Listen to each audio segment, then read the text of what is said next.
Hello guys, happy Thursday. Kind of forgetting which day it is.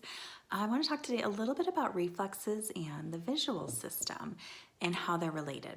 So a lot of times the visual system is kind of seen as this separate entity, separate sensory system, but it develops during the same time the other sensory systems develop, like touch and taste and smell and vestibular system and the proprioceptive system.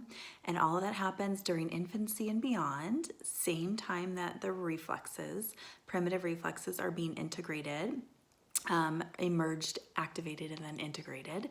So they are very much related in that, like, as the child is moving and learning the primitive reflexes, or as their body is going through those automatic movements, they're learning, like, the visual system is happening at that time. Like ATNR is specifically related to the visual system. STNR is as well. I think almost all of them are, besides maybe Moreau. Just a lot of our spinal gland too isn't, but a lot of the core primitive reflexes have some type of sensory system component to them. So they all are interwoven together, I guess, or they're developing and integrating at the same time. So typically, if your child is suffering from some multiple unintegrated reflexes, not suffering, but they just have multiple unintegrated reflexes, it's really common that we're going to see they're going to have some sensory system issues as well. It might not mean that they have the visual system as an issue, but it might.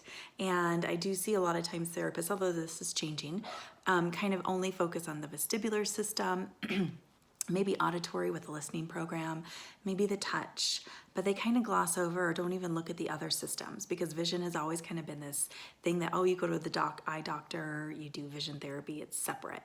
But it shouldn't be. It should really be worked at the same time as other reflexes are worked as well.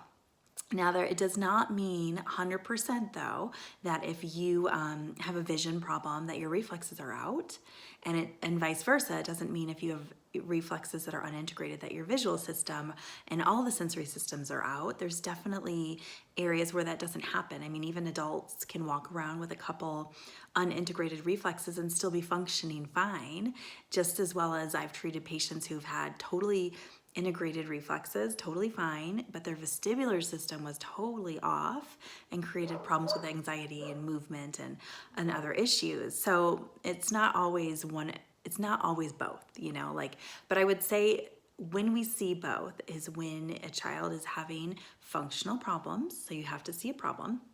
They have two or more reflexes unintegrated, and then they have one or two or more sensory systems that are off or delayed. And then almost, that's when I would certainly work all the core reflexes as well as all of the sensory system, because that's what happens as a baby, and we're just kind of bringing that child back through that whole system to help integrate everything and create those efficient connections in the brain so that the child can continue to learn and have optimal growth from here on out. So let me know if you have any questions, and have a beautiful day.